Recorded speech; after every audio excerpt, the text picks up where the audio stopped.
everyone. Welcome to Star Wars Newsnet Live. Today is August 10th, 2023. We will be talking about Star Wars Rebels, leading up to Ahsoka. My name is Jay Goodell. I am joined by some wonderful guests and some wonderful people here from the Star Wars Newsnet staff. Brian Miller, how are you doing today? Going on, man? Thank God tomorrow's Friday. Been a heck of a week. Ready to talk some Ahsoka, man. Yeah, I mean, we are so close to the premiere of the show. And I know that Star Wars Rebels is a very important show for many fans, and we are, getting so hyped. I just went and rewatched Star Wars Rebels recently, but before we get into our deep conversation on the show, I also want to welcome Miguel, our editor-in-chief over at the website, and who is been doing a fantastic job just taking the helm on our big ship. Miguel, how are you doing today? Very good, very good. I just have one question for you. So, did you know the date for today because you saw it on the screen, or did you know it before that? I no, I lost track. Well, frankly, the days have been a blur for me over the Okay, past okay. few weeks.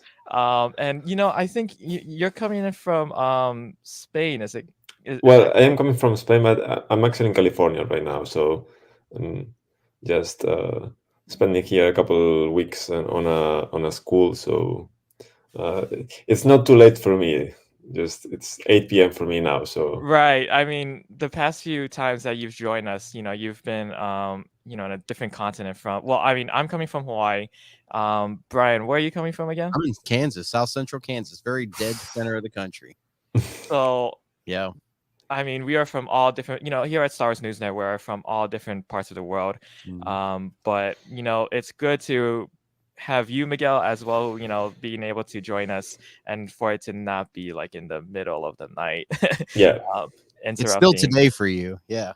Yeah, right. I mean, Miguel has always been like someone who's been a day ahead of us. Mhm. And, that's always been such an issue. We also want to say, we do have the YouTube live chat going on as well. Welcome, welcome, Andrew. We want to we appreciate you being here, and we appreciate you being on the show just joining us last week as well. If you guys like to leave comments in the chat, we'd be happy to address them as we go on. And again, I'm sure we're gonna have so many opinions and just interesting factoids as we go through Star Wars Rebels. So let's go ahead and jump into the conversation about Star Wars Rebels and about Ahsoka. So now we know that in the Ahsoka TV show, I mean, there is a lot of Rebels influence just from the trailers, from the promos we've seen. And everyone's been asking creator Dave Filoni, is this a Star Wars Rebels season 5? And obviously he can't say that it is because not everyone has seen Star Wars Rebels. But before we get into it, I mean, what is your guys' history with Star Wars Rebels? Did you guys watch it when it first came out? Did you follow it like as it was being released? What is your overall thoughts and impressions about the series, just in general? We kind of touched on it a little bit last week, right toward the end of the show. We kind of nudged into the Rebels waters a little bit, but for me personally, it was the very first thing, books and comics aside, it was the very first thing that the Disney era Lucasfilm put out. You know what I mean? The first bit of content that they put out. And, with us, me and my wife were thinking it's going to be on Disney XD. It's going to be for kids, maybe I'll watch it at some point. And then, like a Star Wars fan, I tuned in for it opening night, like the night, the first broadcast. And I was transported back into that galaxy, man. It actually felt like the Star Wars I grew up with again. It felt like that classic feel, everything was angular and sharp and, but it was still lived in and grungy and I loved it. The characters were awesome. And, that first season, it could be argued that it was a little childish, but every single episode ended up having importance in the long run, so as the series got as it went further and further, it got darker and darker, which was really, really cool to see the journey these characters were going through to get to that final moment, that cliffhanger that we're finally going to get an answer to. So I love Rebels. I put it right up there with Clone Wars, in my opinion. I think it's great. Yeah, I actually put it above Clone Wars. So I'm just, no, but it's also my personal history with it. So I tuned into it for the first time. I think it was 2016. It was during the summer of 2016, which was 2 seasons in. So I basically binged the whole first 2 seasons in just a matter of weeks, and I was just I mean, I was hooked. It was during the summer, so I was looking for something to do, and I just binged through the whole first season. I thought, well, this is pretty good. And then the second season, that was also my first introduction to Ahsoka, because I didn't watch the Clone Wars in advance. I watched it. I watched it after.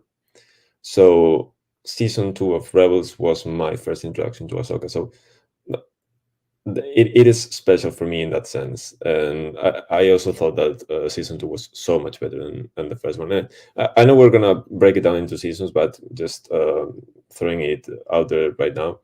And then I did watch. I didn't watch like seasons 3 and 4 as they were coming out, but maybe I binged like 10 episodes when the first 10 were done, and then I binged the rest of the season 3 once it was like wrapped, and same for season 4 essentially.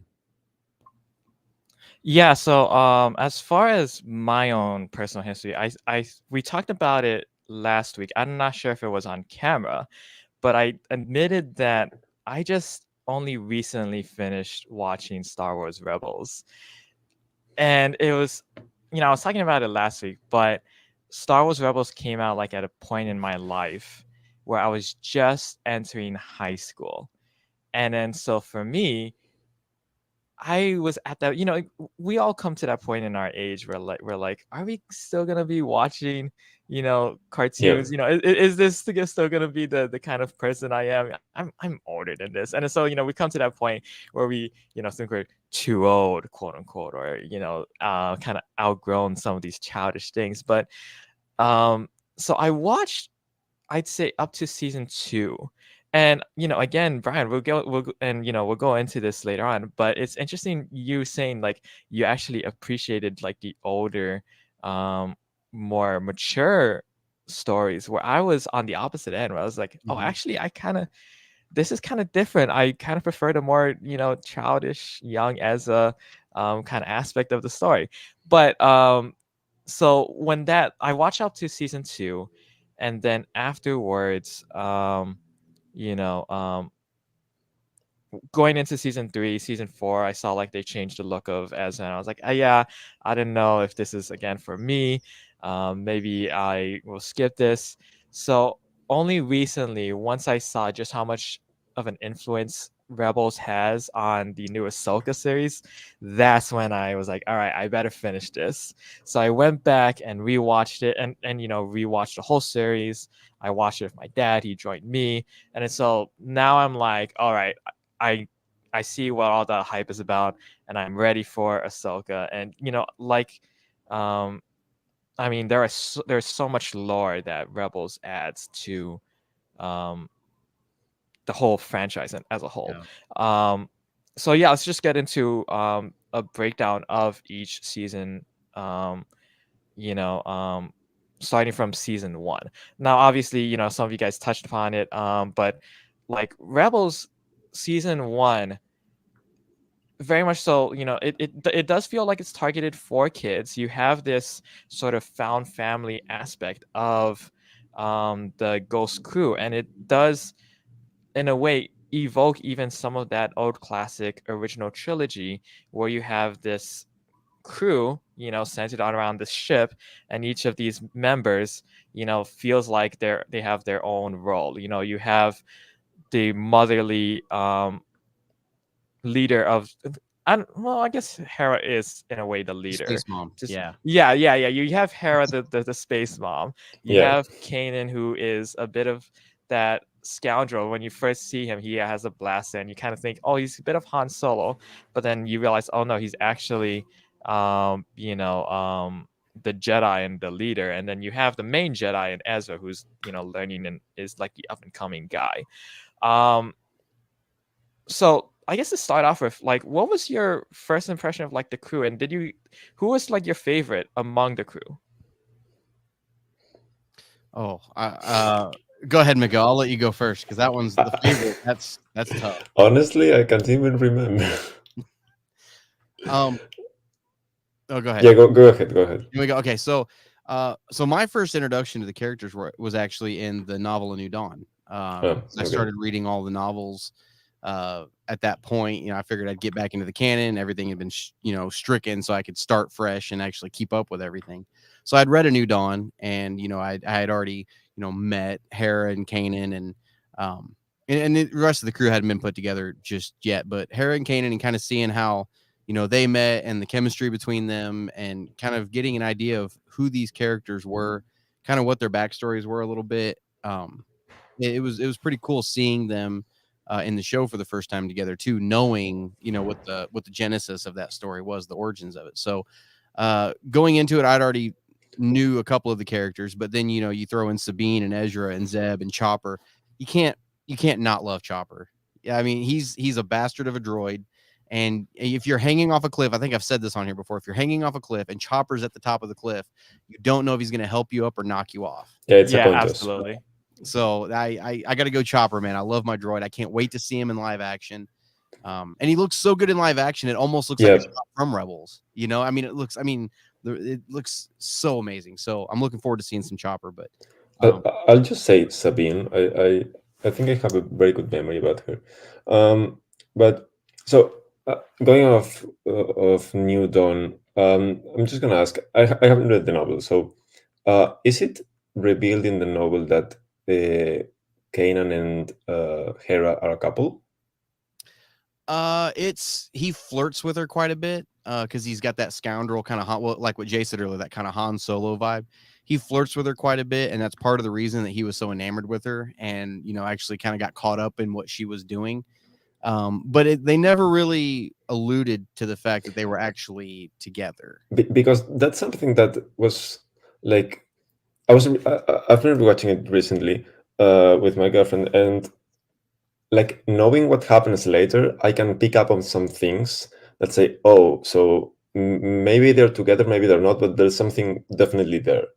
But I don't think she picked up on it, and I don't think I did when I first watched it. Mm-hmm. You know what I mean? So yeah, it was one like that just made it all the more special to me, because it doesn't have to be overt. It doesn't have to be on your face that these two people are a couple, that maybe they have a relationship. Maybe the rest of the crew doesn't even know about it. Right. I just think that is a very special relationship in Star Wars overall. Oh yeah, because I mean, you get to see it basically between the novel and the series. You get to see it basically bloom from the beginning to the very end. You know what I mean? And so it was really cool. And then, like you said, it was so subtle throughout the entire series that when it finally was made blatantly obvious, it was like, yes, like thank you God, it's about time. So yeah, no, I completely agree with you. Yeah, to have Jedi be in relationships, it's just so refreshing whenever you see it. So relieving.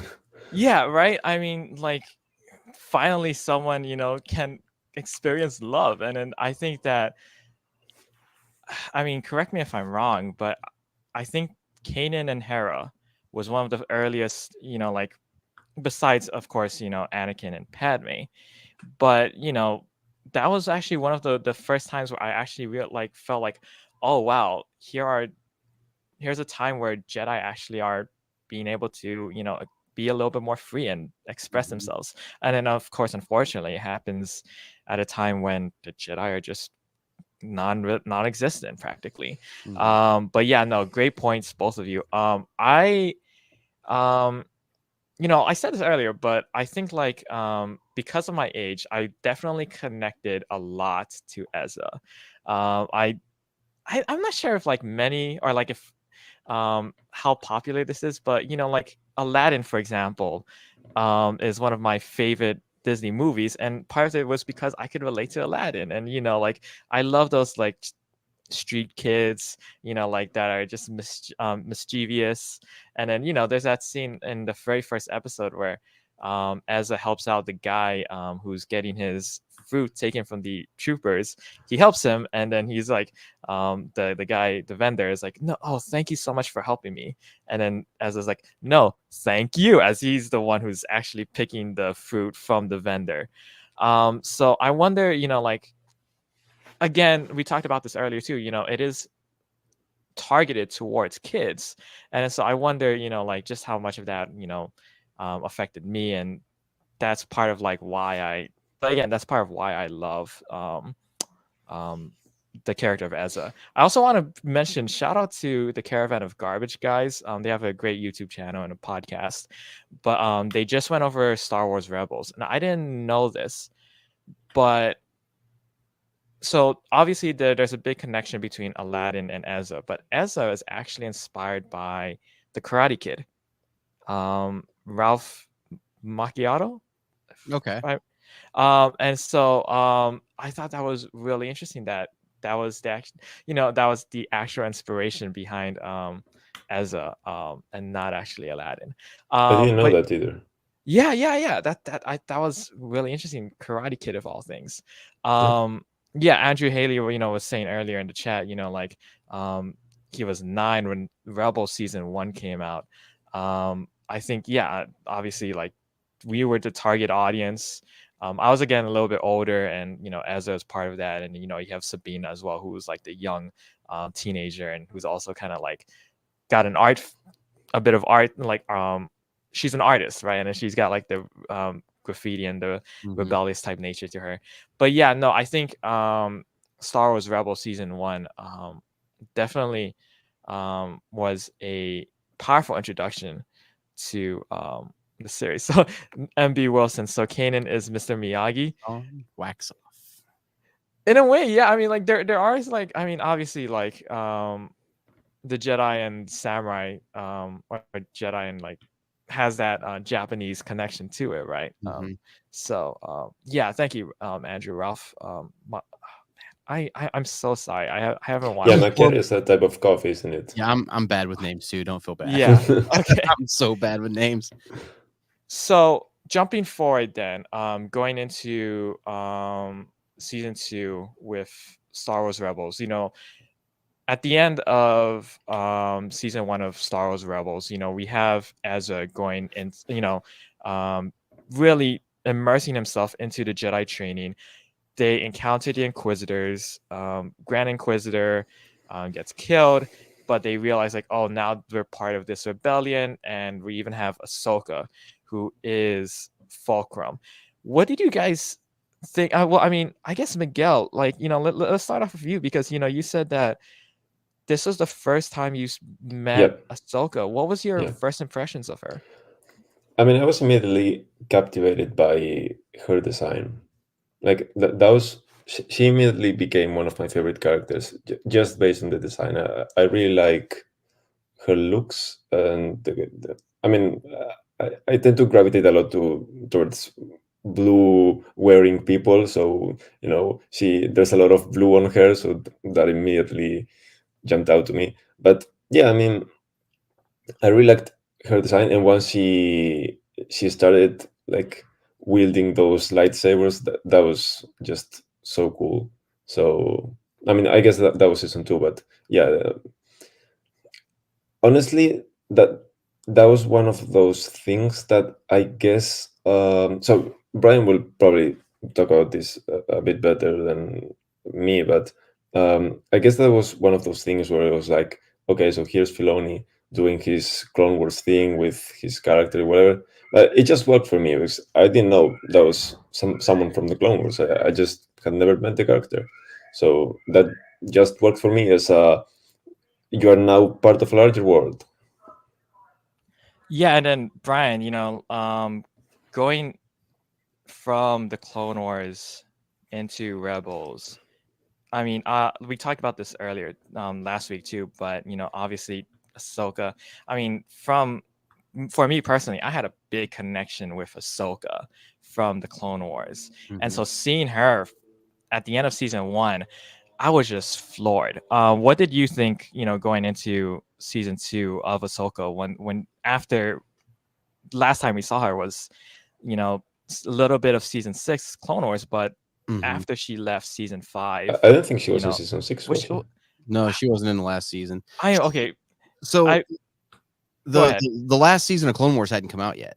They hadn't done the whole Siege of Mandalore thing yet. Oh, When right, yeah, yeah. No, but she season was 6 had. six had what was it season 7? Is that the last season? 7? 7 is the last Yeah, one. 6 that's was the the one. Netflix one. So 7 is the one that hadn't happened yet. Yeah. So we hadn't had that final season yet. The last time we had seen Ahsoka was when she walked away from the Order. We had the Ahsoka novel that kind of talked about what happened about a year after her Order 66, so we knew she survived. Well, I think that was also later, wasn't it? Was it on? What? I mean, maybe the novel was later. You might actually be right about that. Yeah. I think you are right. Actually, now that I'm thinking about it. So I mean, we didn't even know that Ahsoka was even still in the picture. In playing. In the grand scheme of things, we didn't know she was still in play. And so when they first introduced Fulcrum in season 1, because it was just that shadowy kind of distorted voice kind of thing, and it was, I remember a lot of people were like, who is it? Who's Fulcrum? We're gonna have to find out at some point. And when she came down that ladder on the Ghost, and my name is Ahsoka Tano, it was the same thing from Clone Wars when she came in. My name's Ahsoka Tano. I mean, it was mirroring itself basically. And coming off of Clone Wars, I was so excited to see her pop up, and to know that she had a larger hand in kind of shaping the events in the galaxy up leading into the classic trilogy. Because we knew that if she was out there, there's a Jedi out there. We still talk about this. There's a Jedi. There's how many Jedi are out there during the classic trilogy? We don't know about them. You know what I mean? And we keep finding out about more and more Jedi that survive. And when you start to get their stories and how they actually had a hand in things, it's really, really kind of cool to see how they help tweak everything. So when she popped up, I thought it was awesome. It kind of opened my eyes up to what Dave Filoni really wanted to do with the characters that he loved and that he really thought were important to the story. And to bring her in, it just felt natural that she was there. And then to see her arc through season 2 of Rebels also, which we can talk about here in a minute. It was awesome to see it finally come full circle for her. I think that's also a thing that not many people mention about Filoni, because I know that many people like to say, he likes to bring his own characters and the fan service of it all. But it's also true that, and he's talked about this before, but he has basically a timeline in his head, and he says, okay, I'm doing this now, who would appear here? And that is especially true, like that was especially true for me when I saw the Ahsoka trailer and Mon Mothma was there. Like, who would be there? Yeah, she would be there. Like, that is not fan service. That is actually something that sounds very plausible that would happen. Like, someone from the Ghost crew would contact the senators and alert them about Thrawn, and yeah, Mon Mothma would be there, because why wouldn't she be? And why not bring Genevieve O'Reilly? And that always, that's something that yeah, I know many people like to say, yeah, Filoni is gonna bring his own characters. Of course, Ezra is gonna be here. Of course, I don't know, Sabine is gonna be there. But it is true that he thinks about a timeline and who would be there, right? Well, and that's one of the reasons, not to get off track here, just for a second. We know he's doing the I guess the Heir to the Empire movie. You know what I mean? That's what everybody's calling it at this point. That's why I'm still to this day convinced that we're gonna see a deep faked or a CGI'd version of Han, Luke, and Leia. Maybe just in passing, they're not gonna be main characters in the movie, obviously. But I think we're gonna see them, but they're just not gonna be. They're just not gonna have the heroic moment that everyone thinks they're gonna have. Yes. Like, they just have to be there, but they don't. They're not necessarily the protagonists of that story. Exactly. And that's the difference between what people think should happen and what will actually happen. Right. Yep.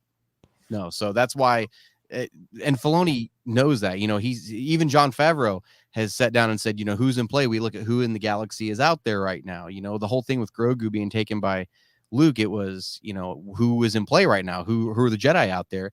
Luke Yeah. Skywalker. And so we're going to do it. And they did it. And holy crap. But anyway, but yeah, not to derail everything, but I just No, want but that was a very natural choice because I mean there are like what a dozen Yeah. possible Jedi characters out there, but who would actually answer that call? Yeah. Who is out there reuniting the Jedi? Yep. Like that was, and I think everyone knew that was happening. It's just not everyone wanted to embrace the idea, just Right. not to be let down later.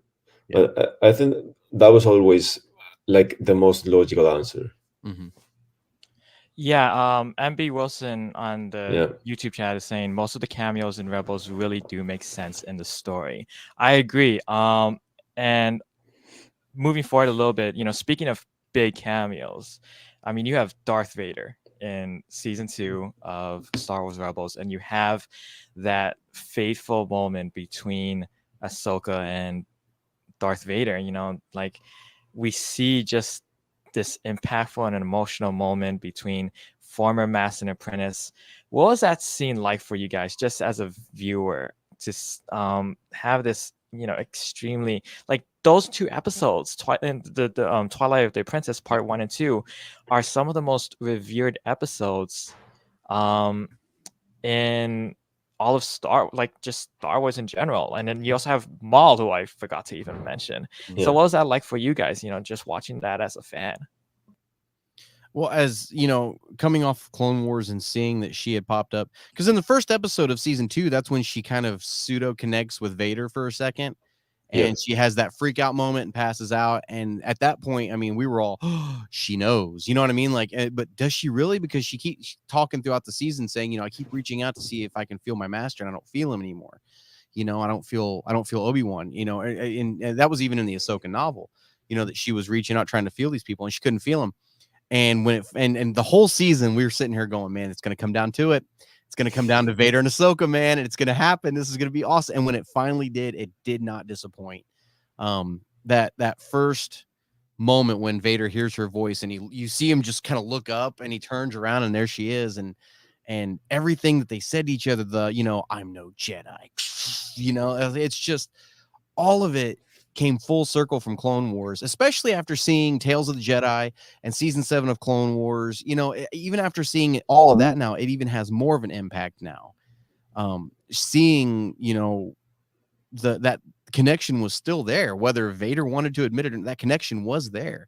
And so it was just bone chilling for me. And to see that, I should say the start of that duel, and then later on in season 4, seeing the finish of that duel, basically what actually happened, was so awesome, dude. It was so great. It was one of those moments that I was just fangirling so badly, because it was so perfect. It was everything I wanted. It was, her seeing Anakin's face. You have Matt Lantner come back to do the voice of Vader again.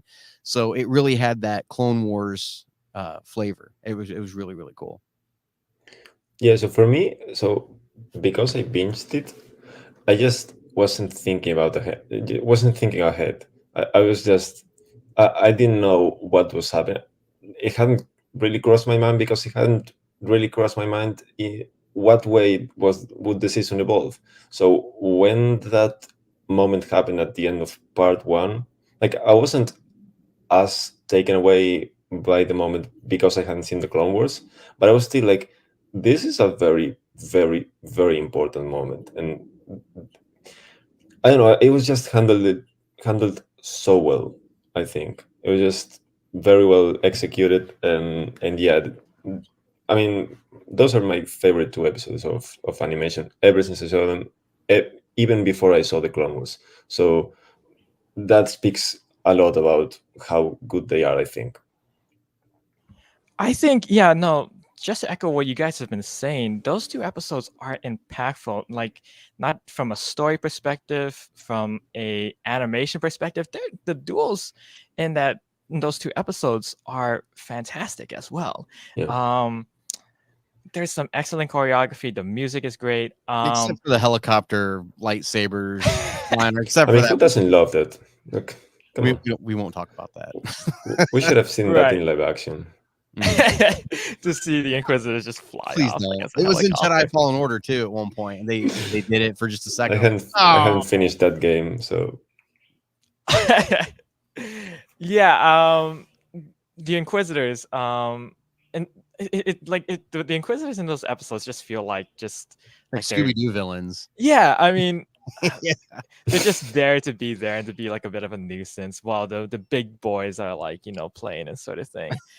But no, I mean, talking saying what you were saying earlier, Brian, it's after watching season 7 of the Clone Wars and Tales of the Jedi, and in my so we've got a series of articles right now on Star Wars Newsnet about Countdown to Ahsoka, and I have an article coming up where I revisit season 7. But after having watched that, like as a fan, seeing Ahsoka interact with Anakin, there was actually so many moments too where Ahsoka could have warned Anakin about what was going to happen, about the fact that Chancellor Palpatine has been grooming him. And I talk about it in my article, but Ahsoka has so much guilt that she carries with her. And in that episode, it really pours forth where, she feels so bad about leaving Anakin and about what he's become, right? And that confrontation, there's just so much emotion. And like you guys said, it astounds me how much Dave Filoni prepares for these moments and really builds and builds and builds on top of what he's constructed and just builds towards something even greater. So I think that's really, really astounding. But moving a little bit forward into no. Star Wait, Wars. Oh yeah, before go you ahead, just Miguel. because speaking of that of the series of articles, because I did recently season 2 of Clone Wars, which I had to rewatch for the first time in like many years. So I had this, and I also talk about this in my article, but it's just relevant here because so there was this thing that for some reason I thought that the first 2.5 seasons of Clone Wars were just basically filler, where they were just building up to something, but they weren't. They were just the baseline for what it became later. But rewatching season 2, I realized that there were so many moments where Anakin was already teasing his dark side. Like there are many episodes where he's just pushing it a little bit further than the rest, and it's just very subtle. And Ahsoka doesn't really notice it. Sometimes she does. Sometimes she isn't even there. But it just I don't know, that just really caught my attention when I rewatched the show. And I mean, I don't know if you guys want to add anything to that. I know you guys talked about season 2 or Clone Wars in general last week, but it's just something that really crossed my mind now. Mhm. Like in hindsight's always 2020. So after everything happened and she looked back on everything, it's one of Yeah. those moments. I should have seen it coming. I should have Yeah. seen the signs. They were there, they're like that. What's the Lego Star Wars thing where Watto's in the background and Qui-Gon's talking about training Anakin and Watto's like, get your red flags. Like, so that's it. Yeah, no, you're right. It's one of those things where hindsight's always 2020, and looking back, I'm sure she carried that with her. Yeah. I agree though. Like I mean, like you said, Miguel, I mean, there are so many scenes that are just recolored for me. Having known what comes in the future. And I think that for those who haven't, like if you haven't rewatched some of these, like the end, please do, because I think that your perspective on these things, drastically changed. Has changed now. Now that we know what has come forward, myself included. I need to go back and rewatch. I just went back and rewatched the Clone Wars movie for the first time in 15 years. I'm sorry. Again, I was. I what's funny? I actually enjoyed it though. Yeah? I actually really. I've never disliked it. Really? I've never actively disliked it. I just I I mean, it was probably because everyone was saying it was so bad, and I just thought it was okay. I never really liked it. It's not something I rewatch all the time, but I've seen it a couple of times, and I can watch it again. I have no problem with that. Yeah, it's interesting because and I'll talk about this in my article when it comes out pretty soon. But um, the rhetoric around that movie was just so It was. vitriolic that it as a kid it kind of informed your. Well, I was again it was my ninth birthday when I saw that movie. But as a kid, I'm like, I watched it and I'm like, oh, I came out of the theater. I'm like, oh, this is actually pretty good. But the rhetoric, like was just very much negative, and so that informed how my opinion changed over the years. But having rewatched it, I'm like, oh, this is actually really good. But going back to Star Wars Rebels, and yeah, talking about like laying the foundation for future projects. We gotta talk about season 3, obviously the introduction of Grand Admiral Thrawn. This was a obviously like big moment, especially for fans of Legends of the Heir to the Empire trilogy. Did any of you guys have any relation to Thrawn, or did you know about the character in any way? I'm with you, Miguel. You're kind of just No. like nodding your head, and No. and like I I knew haven't of. read the novels yet. So wait, I don't know this about you guys. We're about to figure something out. Okay, okay. How old are you guys? I'm 24. 24. Jay, I am just about to turn 24 as well. you guys are making me feel old. So I just turned 35 last week, right? And I grew up in the time where we had Happy birthday. Oh, thank you. We had the Legends novels. They were still the EU back when I was in school and growing Yeah, up, and that's what I had to read to get more Star Wars. If I wanted to escape into that universe again, that's what I had. And Shadows of the Empire was the first book I read, which chef's kiss. And then the Heir trilogy was next. And I remember in junior high reading that for the first time and thinking about how deep of a character Thrawn was and how he earned the spot of the next big baddie, for the next Star Wars saga, right? And so I was really excited about it. And so I really enjoyed him as a character. And in that entire trilogy, it wasn't about Thrawn. It was just he was the main baddie. It wasn't like the Thrawn trilogy now that we have. He's the protagonist. yeah. He was the antagonist in these books, and seeing him go against Han, Luke, and Leia, and everybody, and Chewie, and seeing how he was picking everything apart, it was like, how in the hell does he know this stuff?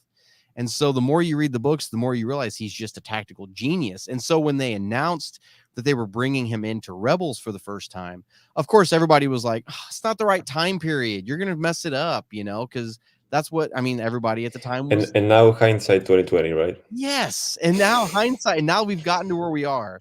And we're sitting here talking about having a real conversation about a live action Heir to the Empire-esque movie. Not an adaptation by any means, but an esque movie with Thrawn as the main baddie against the New Republic. Like, this is gonna happen. And it's mind-blowing to think that. And to think that back then it was just the sprinkle of seeds being planted, you know what I mean, for something later on down the road that may or may not have happened.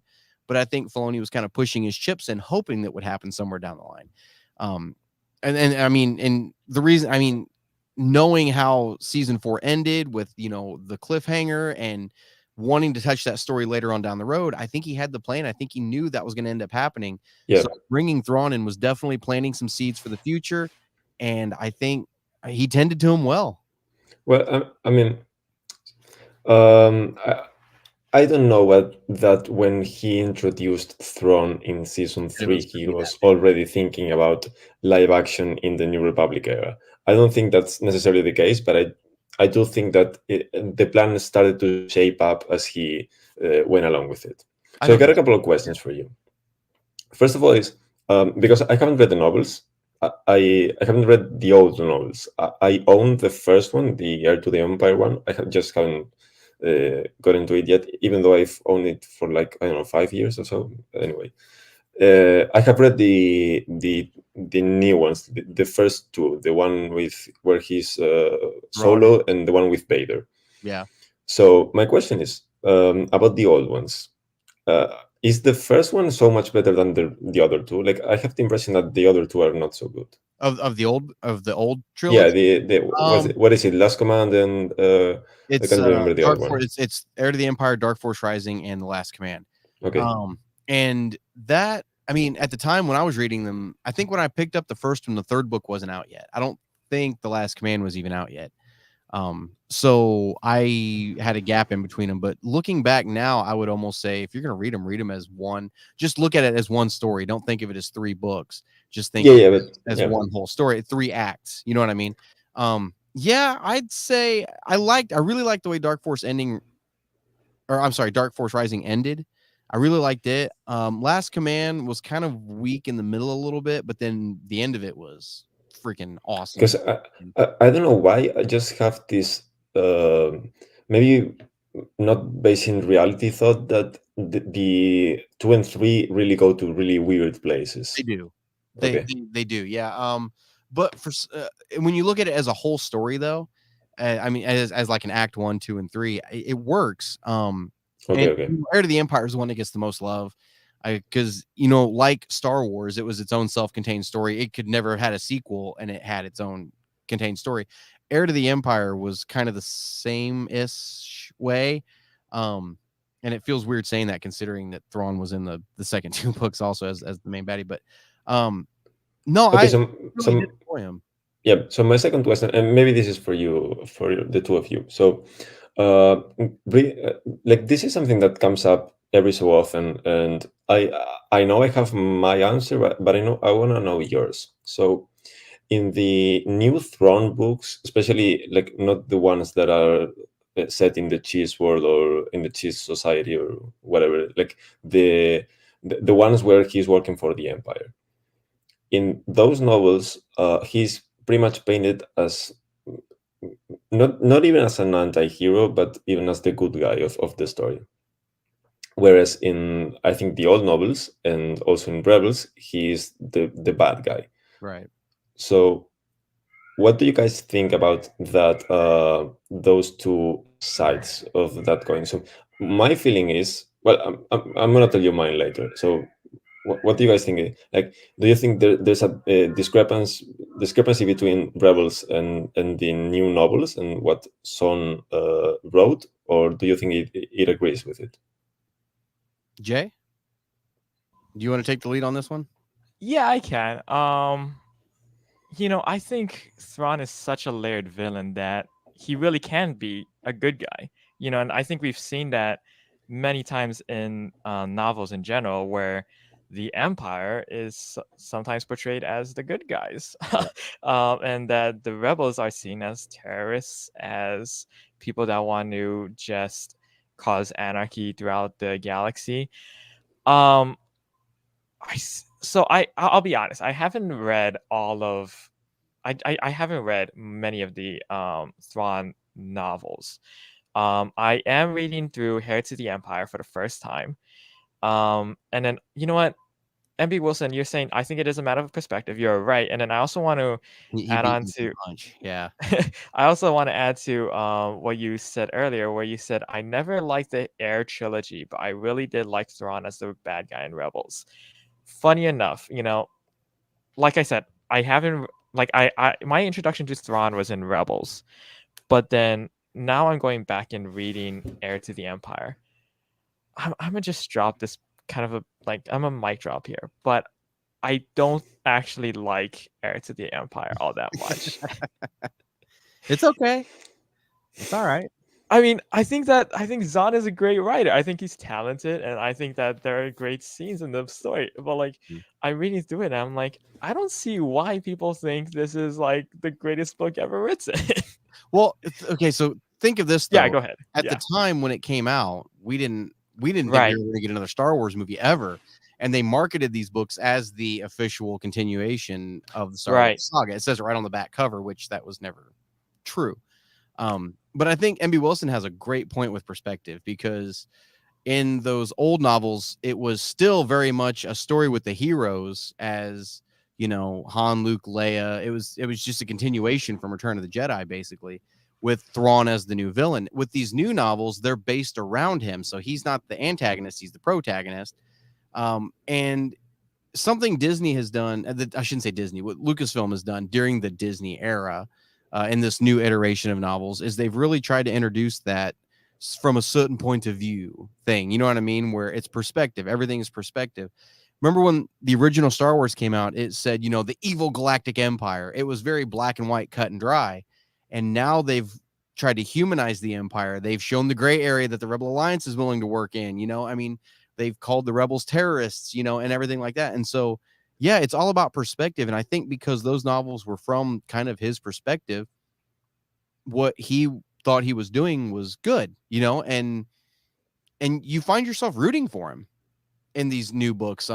You know, even in the Chiss Ascendancy novels is a whole nother beast. That's some deep, heavy, advanced Star Wars reading. That's like Game Yeah, of Thrones-esque reading. Like, that is, you want to sit down with a notebook and take notes as you read it and just work your way through each book slowly. There's a lot to them, but yeah, That it's that all about that's perspective. the Silmarillion of Star Wars. I really want to get into Thrawn Ascendancy. Like, If you do it, so okay, here's my advice. Here's what I tell everybody on my show when on my podcast when they ask about it.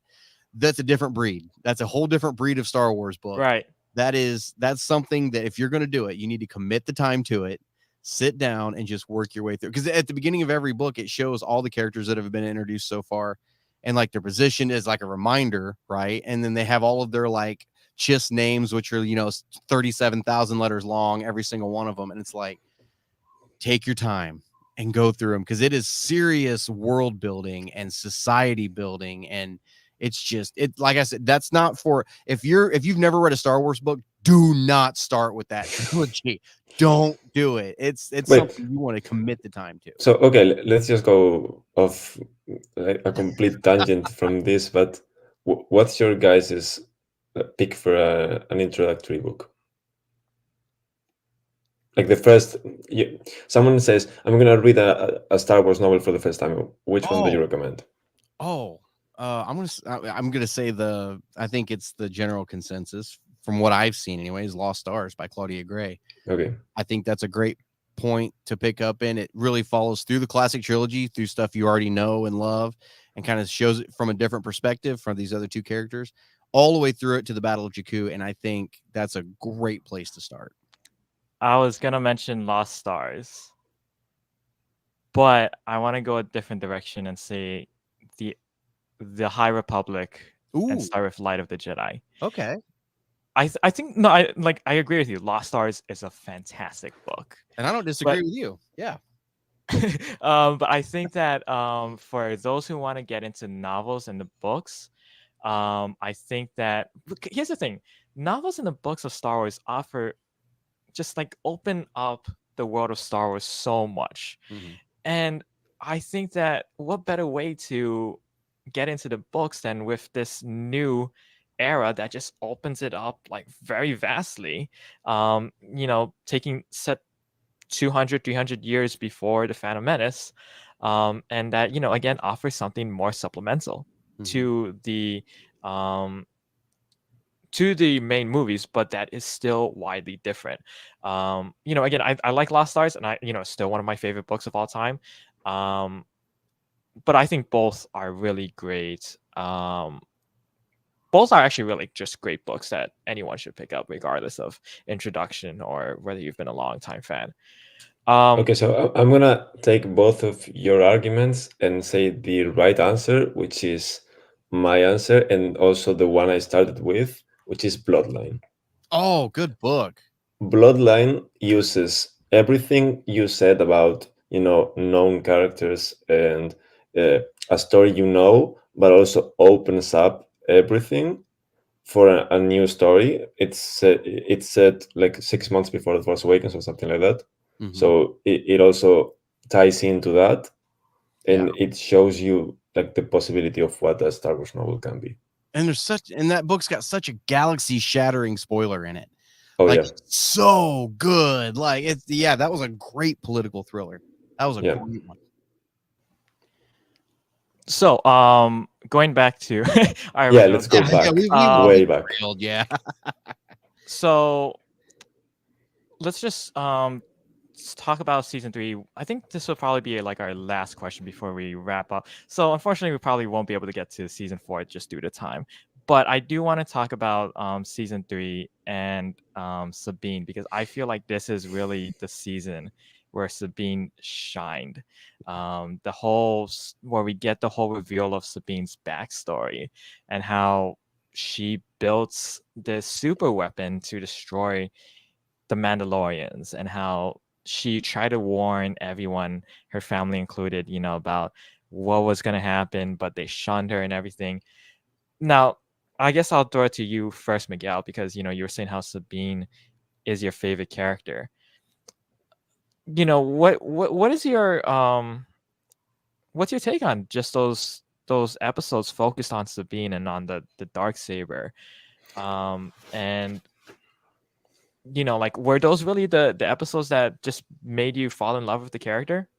No, I think it was more of a from season one that she just felt so different from everything I had seen in Star Wars. Like even with her hairstyle and her looks overall, that she just looks so different and so refreshing and so like something new, which is exactly what they should be. Like they should be something familiar and but also open up new ways. So yeah, I mean that opened up such a deep backstory for her. But now that you were mentioning that, I was recalling. Well, I mean, one of my new favorite things or rather, that I'm most excited to see in Ahsoka is Sabine training with a lightsaber, which is something for some reason had never crossed my mind, even though it was right there all the time, and just using that. I don't think you guys saw the celebration panel, right? Because it hasn't been streamed yet. Mhm. So in the celebration panel, there was this section of the conversation where the I don't think the bad guys like Diana Lee Inosanto and was Ivana Sagno and the rest were out yet. I'm not sure about that, but anyways, there was this section of the conversation where they were talking about the stunt coordinator, which is a woman named Mink Q. So they were talking about Rosario was talking about training with her with the lightsaber, and she was just like talking about Freud for like, I don't know, 4 minutes straight. And then what's her name, Natasha Leopardizzo, also talked about like training a lot with Minkyu, which I was like, that's kind of weird, but I guess she has a lot of Mandalorian action in the show.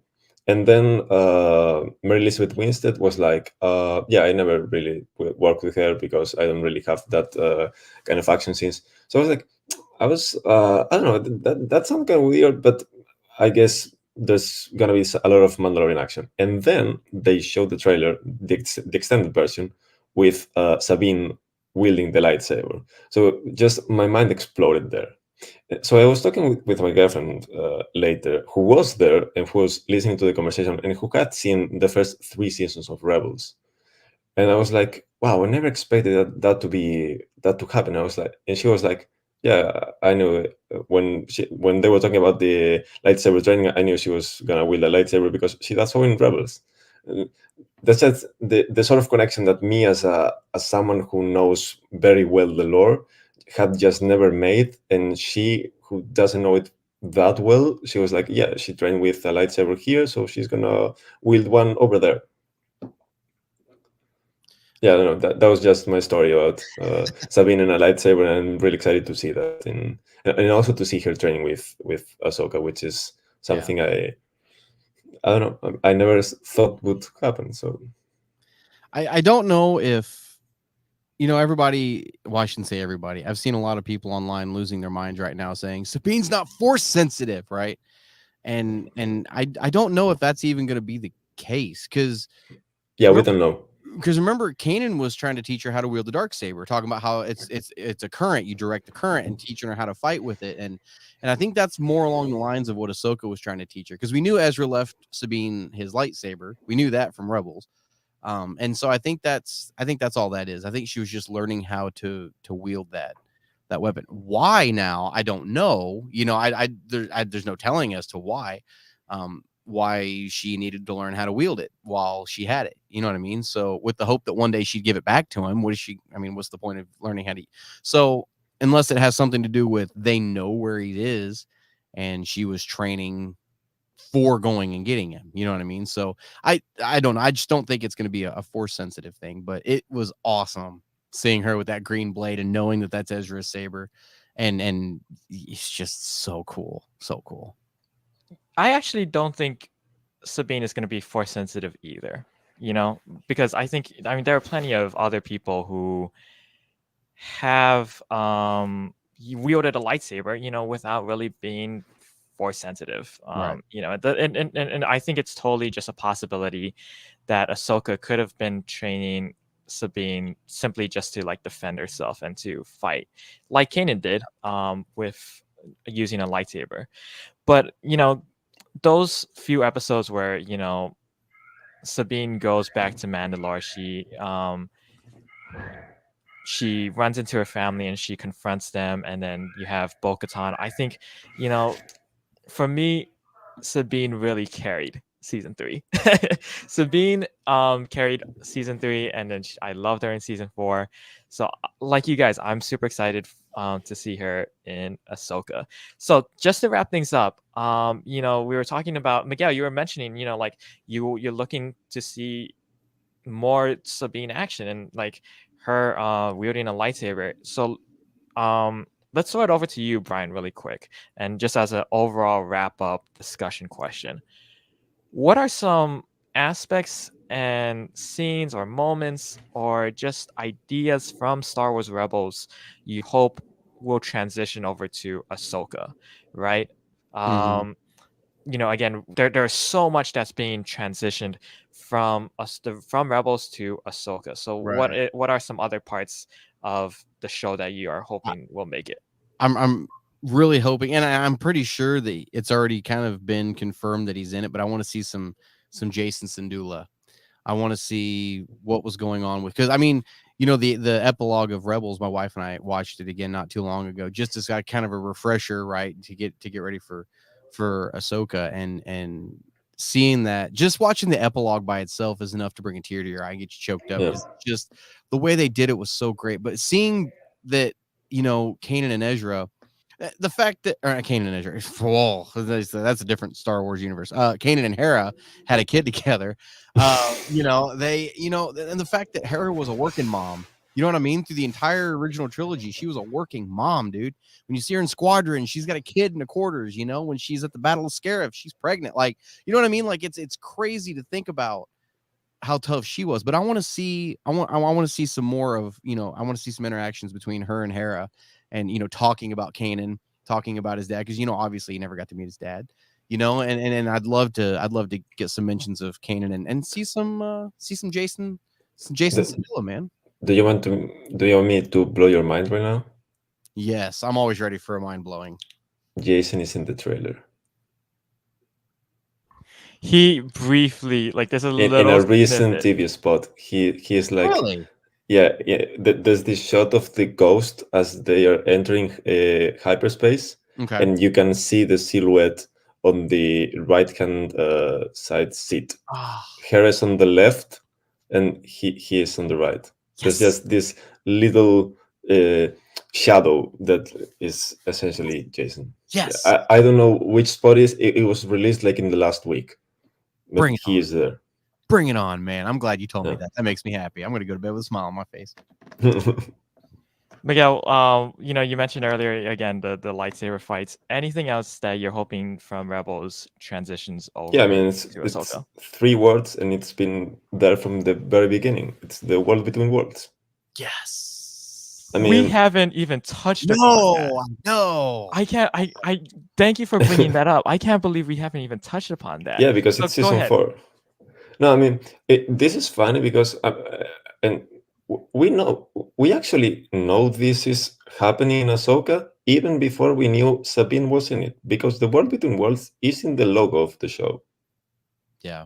You're right. and that Yeah. logo was announced in December 2020. That Yeah. was 1 year before the reports about Sabine in the show even came out. Mhm.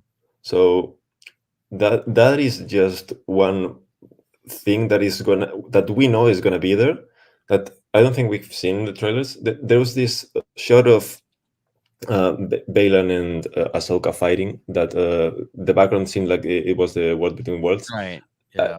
with the second trailer, I think that is this holo map that is Star projected on Battle. the Right. whatever sphere. Anyway, I don't think it's the World Between Worlds, but we're gonna see it. And what are the possibilities there? Countless, man. Look at Yeah, what they did in animation with it. I mean, you were hearing exactly. dialogue from the sequel trilogy, from Rogue One, from the prequels. Like all of it was happening at the exact same time. Yeah, to see that in live action.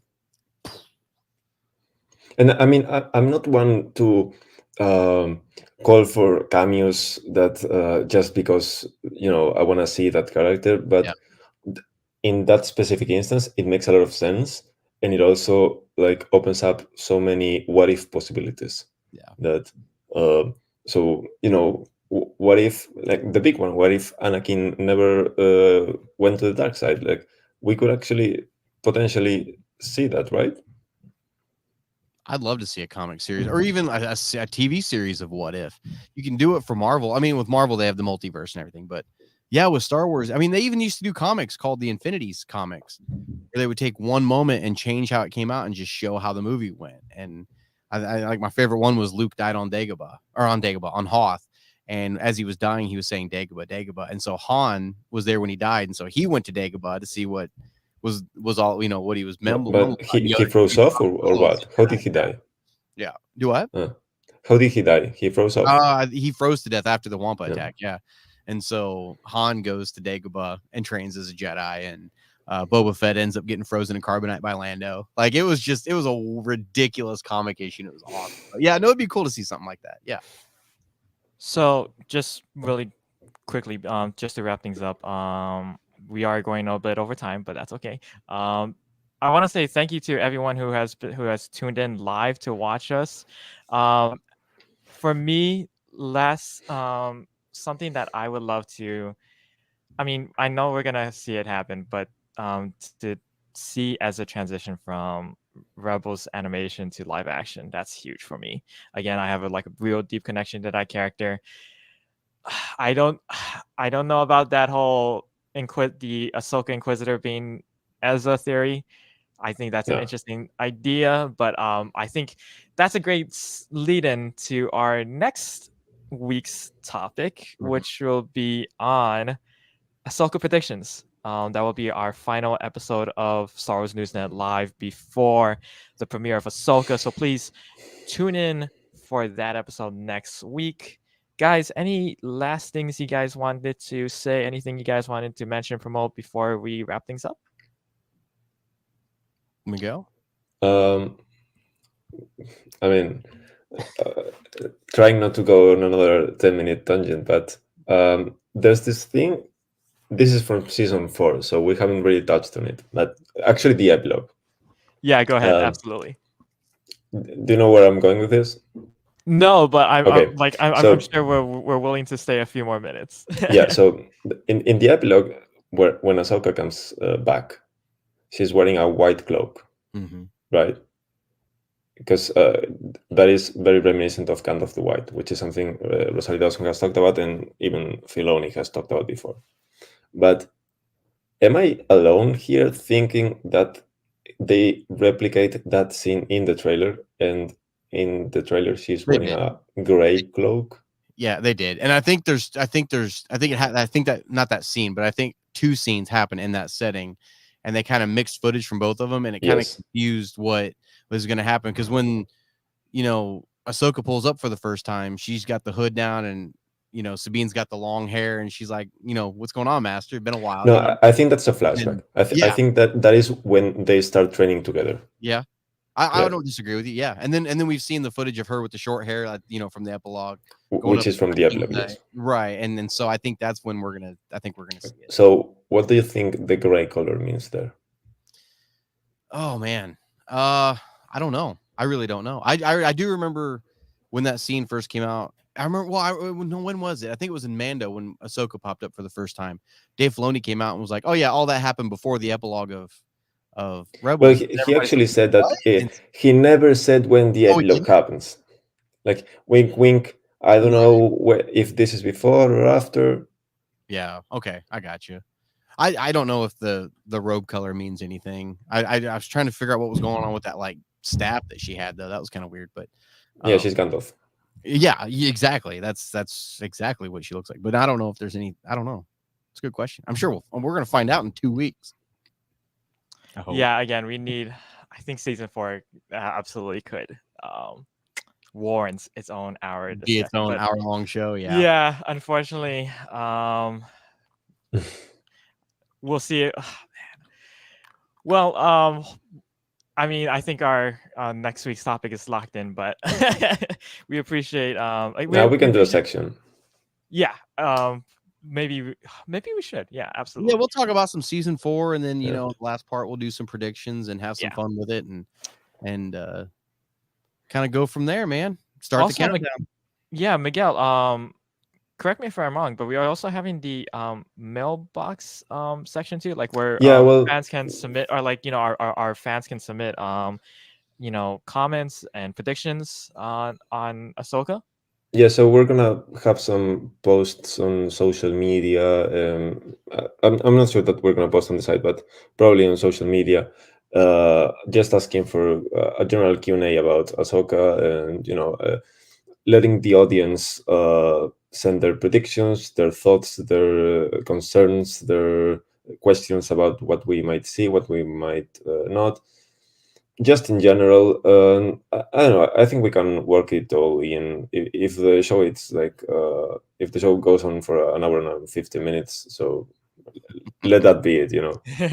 Yeah, no, please send us some questions, some predictions. Keep an eye out on our social media. Yeah, Follow us on Twitter, Instagram. We're also on Threads, I believe. So we would love to talk more about about Ahsoka, about Rebels, but unfortunately, again, time is a limited resource. So we want to say thank you again. Also, before we sign off, we also do have our countdown to Ahsoka. If you like this discussion, I'm sure you're gonna love our countdown to Ahsoka article series, where we're going through all of the history of Ahsoka from the Clone Wars. We're also discussing Heir to the Empire on our website. So please go ahead and check out our website for those articles. yeah. Thank We're you. doing Tales of the Jedi tomorrow. Tales of the Jedi tomorrow, and then I also got Season 7 you have Clone on Wars. Saturday. Yeah. Yes, and then also the Clone Wars movie 15th anniversary. That I'm so excited. Thank you again, Brian, Miguel, all of you guys for joining us in the chats. And I believe that will be it from us. Thank you again for joining us. I hope you enjoyed Star Wars Newsnet Live. Come back again next week, where we'll be talking about predictions for Ahsoka. May the force be with you guys. Thank you, everyone.